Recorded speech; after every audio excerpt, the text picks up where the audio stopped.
With just weeks until President-elect Donald Trump returns to the White House, we're getting a better idea what his administration's mass deportation efforts will look like. And take a look at the records over the next couple of days. The one we're going to focus right now is Friday, 79 degrees. We broke that record. I'll tell you how hot it got today and what to expect over the next few days. As you get ready to pay your property tax bill, a growing threat might make you think twice about sending out your check through the mail.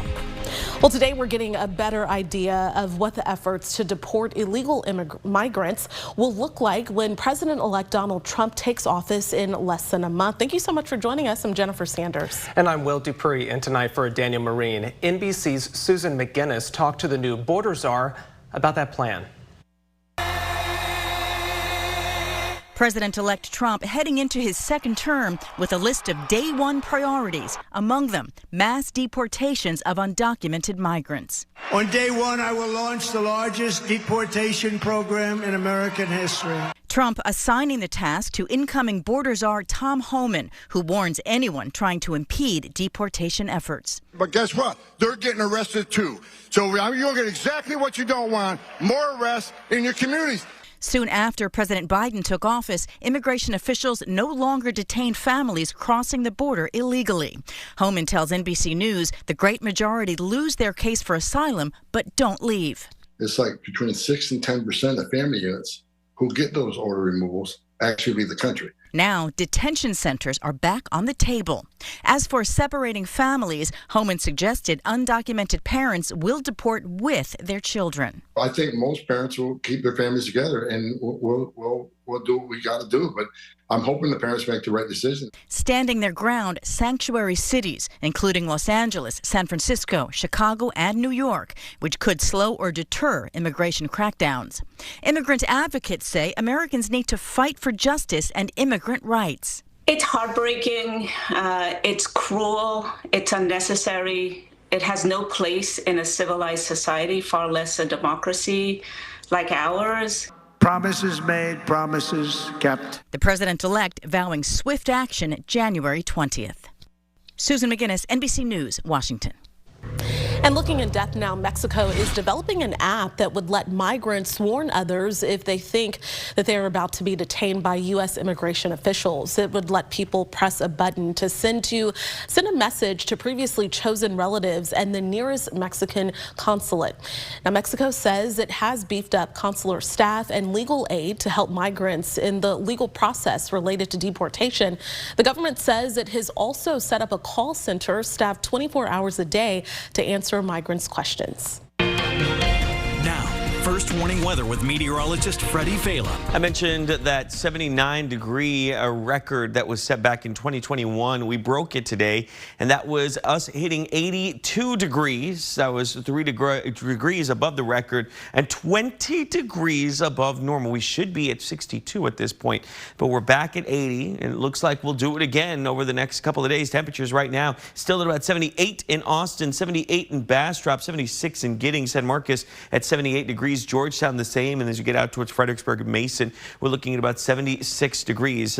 We've had a mostly sunny day all day long, but the clouds are starting to roll back in. In fact, a live look out of our Whittlesey Landscape Supplies camera in Granite Shoals, and you can see how the clouds have started moving in here. Overall, the best chance of rain is actually going to be tomorrow. It's a return of rainfall for us. As we look at your severe risk for Saturday morning, general thunderstorm category for Rockdale, Giddings, and LaGrange. So even as we zoom out, we're looking at a more elevated risk as you move out towards the east. So coming up, I'm going to explain why we have the rain chances for tomorrow, the record temperatures that we could see again, and the drop in temperatures as we get to the new year. It's a roller coaster here. We'll talk all about it coming up. Freddie, thanks so much. This property tax season, the Travis County Tax Office has a simple message for you tonight. Paying online is better. And that's because, as KXAN's Grace Reader explains, it could cost you thousands more dollars if someone trying to steal your mail is involved. When you go to pay your property tax bill over the next month, we would encourage people to pay online by e-check so they get an immediate receipt. But if you've paid your check in the mail for years, you may be wondering why. One reason, an uptick in mail theft. Over the past several years, we've seen more property tax checks stolen out of the mail And so paying by e-check is certainly a more secure way to pay the property taxes, and you'll get an immediate receipt knowing that you paid on time. So why steal someone's check out of the mail? It's a practice that the United States Postal Inspection Service calls check washing. Check washing is where people alter the payee names and often the dollar amount on a check and then fraudulently deposit them. It happens not just with property tax checks. Just a few months ago, our sister station in Ohio reported on the arrest of a Postal Service employee who was accused of stealing all kinds of checks. So the address on the envelope gives you a real good clue of the fact that there's a check in there. So if someone from a residence is sending a check to a phone company, an electric company, a service company, those are the checks that they're going after. And we've reported checks stolen here in Austin previously, too. This is identity theft. We have one client who had a $100,000 check stolen. So back to property tax checks. Even if you don't fall victim to check washing, the Travis County Tax Office says online is still the way to go. They're not all going to get a timely postmark, and those taxes that aren't paid in time will receive a 7% penalty and interest right off the bat. Grace Reader, KXAN News. If you are going to mail your check, the Postal Inspection Service recommends depositing it in the outgoing collection boxes before the last pickup so that it's not sitting there for long periods of time. You can also just drop it off at your local post office. They also say use a gel pen to write any checks. Those have ink characteristics that are more difficult to remove from checks. And going in depth right now, we told you last year that in a southwest Austin community, surveillance videos showed thieves stealing mail with ease, but by using those stolen USPS master keys to unlock multiple mailboxes at one time. So that neighborhood was targeted several times, which suggests there are multiple master keys or copies that are not in USPS control.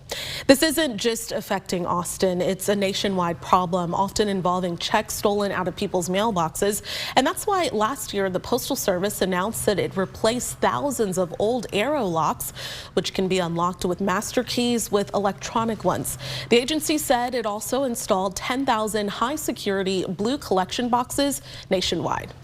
American and Azerbaijani officials have said that weapons fire may have brought down an airliner that crashed Wednesday in Kazakhstan, killing 38 people on board.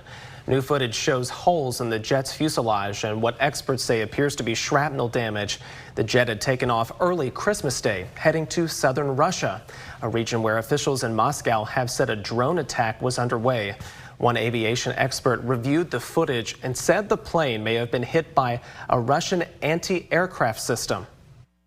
The likely cause of the event is a misidentification and damage sustained from that.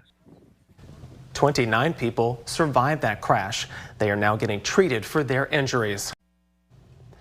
After a slow start to the flu season, cases are ramping up now. Typically, flu season begins in late October and peaks in February. However, flu activity did not really start until a few weeks ago. Experts are not really sure why that's happening. According to the latest data from Texas, cases are up 2% from just the week prior. As 2024 comes to a close, we do want to remind you that there are some changes coming to what it will cost you to take the Mopac Express toll lanes. Commuters on those toll lanes will see higher rates in the new year. The Central Texas Regional Mobility Authority is increasing the lane's base rate from 57 cents for each segment to 65 cents, and that new rate takes effect January 1st. So how are these new rates determined? The CTRMA says it uses variable toll pricing in order to keep traffic in the express lanes moving, giving drivers a faster and really a more reliable trip. Variable toll pricing means tolls will be more expensive when traffic is heavy and then cheaper when traffic is lighter. If you would like to learn more, including who owns which Central Texas toll roads, just head over to KXAN.com and you can click on this story. The Texas Longhorns are just 5 days away from taking on Arizona State in the Peach Bowl. And this comes after the team's punishing rushing attack handed Clemson a 38-24 defeat. Joining us now is KXAN's Noah Gross. So KXAN spoke to the team today. What's the latest, Noah, with the Longhorns? I would say they're eager for a couple things. One, to play football. Two, to stop talking to us. I mean, there's a lot of media stuff they have to do before they get set to face Arizona State. Facing an Arizona State team in the Peach Bowl on New Year's Day, that's a big underdog in this one. Texas, the SEC runner-up, about a 2-touchdown favorite against Arizona State. Back in practice today, after they lost in the SEC championship game, veteran defensive back Michael Taft said, "You're going to see a very hungry Texas team." The game against Clemson last week, Texas won, but it did not quite go the way the Longhorns wanted on the defensive side of the ball, so that hunger continues to grow. We might have won the game, but we didn't play good enough. And so our whole team is hungry at the right time. And, I love that not only did we win, but we won and we're still learning from failure of, getting balls caught on us. That usually doesn't happen. So we addressed those issues as a team, and we're moving forward with hunger in our heart. Also hungry, guys. Made some homemade tzatziki sauce, so I'll be crushing that after the 6. Also on KXAN News at 6, part of our exclusive one-on-one with Roger Wallace and head coach Steve Sarkisian. So we'll have that coming up in about an hour, guys. Okay, you'll be traveling in just a few days. Excited to go to Atlanta. Yeah. We'll have coverage from the East Coast when Texas faces Arizona State. All right, Noah, thanks so much. Pass along that dinner, though. No, I'm hungry. Well, it's mine. I earned it. Now, we did some digging on this a little bit, and right now, ticket prices for the Peach Bowl range from $34 a ticket to more than $1,200. If you're looking at flying to Atlanta for the big game as well, you can expect it to cost you anywhere from around $400 to nearly $1,200 as well. Okay, extreme weather in Texas has been making life miserable for many trying to get home after the holidays. NBC's Marissa Pera in Atlanta showing us some challenges facing travelers. Hey there from Atlanta Hartsfield-Jackson Airport. We have been in Atlanta all week, and I can tell you, of course, we have seen the volume and the number of people traveling through, whether it's in the roads or through the airport, ramping up. Well, TSA says today is supposed to be one of the busiest days for airport travel. And I can tell you a couple things that you need to know before you go. One, keep an eye on the weather. Of course, take a look at the flight board. Make sure your flight is not somehow impacted by weather that's happening, even if it's not in your own local area, because this is what we saw happening yesterday.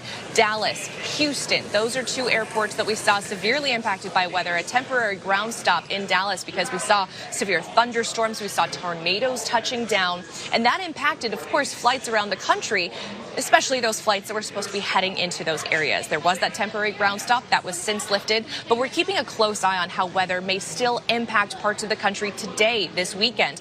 Always keeping an eye on those flights is one tip. Another tip I have is keep an eye on TSA app. They have the expected wait times according to which airport you're in, which could help you. Another tip, if you are traveling on the roads, AAA says the traffic, which, by the way, is the preferred method for holiday travel, that is also going to start ramping up. So if you're hitting the roads, AAA says that if you want to avoid other people, at least as much as possible, travel before 3 p.m. and after 7 p.m. because that's going to be the highest volume. Back to you. All right, some important reminders there. And I know Will was actually traveling and you ran into some rain, right? I gotta say, it was not fun driving back yesterday, especially once I got around Dallas. That rain picked up. Made it pretty a little tough at times. Yeah, challenging. But now, I mean, we kind of dodged that bullet. Things have been dry around here. It has been, but it looks like we get that chance of rain again for tomorrow. I know that originally wasn't in the forecast, but that Pacific front bringing moisture with it. Take a look right now. This is a live look out of our Whittlesey Landscape Supplies camera in southeast Austin. We knew clouds were going to build. However, the closer the Pacific front started to get to the state of Texas, the more and more you could tell that there was a lot of moisture associated with this, especially with the moisture coming in from the south too, and all of that has created cloud coverage that is moving through central Texas at this point. In fact, as we look at your satellite and radar, you can see all the clouds pushing through now through the metro into Round Rock and Georgetown. By the time we get to the evening hours, it's going to be nothing but cloudy conditions. Rain already picking up out towards the west and in the Panhandle as well as that Pacific front gets closer. Temperatures right now finally at around the mid 70s in Fredericksburg, Mason, 77 in Llano, 78 in Austin, away from that 82 record-breaking degree that we hit today. 78 in Bastrop, 76 in Giddings and San Marcos, and at around 78 degrees at this point. Pollen count, keeping those in the low category for cedar and mold with an upward trend on both of those. We are expecting 4 up and down with that too. So I have 2 different models. They're going to break down what we can expect as we go into Saturday. One model, which is our HRRR model, saying by 3:30 in the morning, you may see maybe some drizzle, a little bit of light showers picking up. And then once we get to around 10, 11, we could see more showers coming in as the Pacific front finally pushes through. And then by 1 p.m., it's pretty much all said and done. This one going on the lower side of anything building up. I have another model. This is our in-house model, our graph model. This one saying, yeah, we're going to get some showers, but it's not going to start until 8 a.m. And once we start to get to about 10 a.m., then we're looking at heavy showers picking up. 11:30, you're looking at most of the northern part of eastern counties starting to see some heavier showers, and then that finally pushes through, which is why Storm Prediction Center has placed us in the general thunderstorm category for just the eastern counties compared to everyone else. As we look at the amount of rainfall, you could see up to an inch of rain, especially the closer you get out towards Rockdale and out towards the east. So rain chances are really only for tomorrow morning. Temperatures should still be at about 79 to 80 degrees, which is closer to the record temperatures again. And then by Sunday, we're looking at 76 degrees. But again, we are looking at temperatures back up one more time as we get into Monday. So as we look at Monday into Tuesday, you're noticing the 10 to 20 degree above average temperature for pretty much a lot of the United States.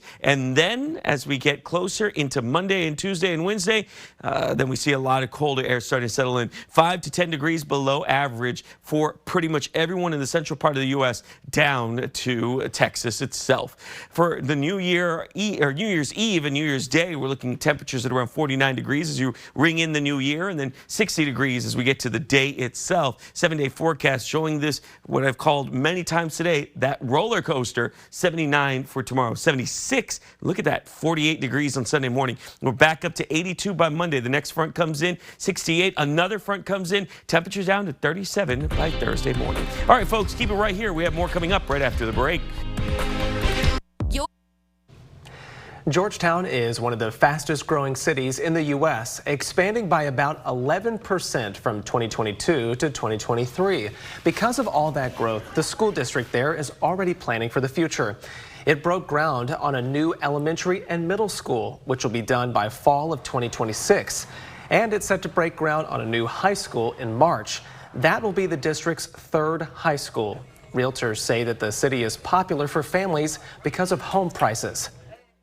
The average home price as of last month was approximately $433,000, which is significantly less than what you would see in Austin, kind of closer to the city. We thought we were going to have 13,743 kids when this school year began, and we actually have 13,920 students. In 2022, more than 86,000 people lived in Georgetown. By 2023, that number jumped to more than 96,000. The FDA is sounding the alarm for recalled eggs sold at Costco due to possible salmonella exposure. The FDA had previously announced about 11,000 units of organic eggs sold under Costco's Kirkland Signature brand were being recalled. But now the agency has reclassified the recall to Class 1, its highest risk level. So far, no illnesses have been reported. Here's a look at what's coming up tonight on KXAN. At 7, it's Happy's Place, followed by Lopez versus Lopez. Then at 8 o'clock, it's a 2-hour episode of Dateline before we're back for KXAN News at 10. And of course, you can join us an hour earlier for KXAN News at 9 o'clock on CW Austin. Here's where to find us.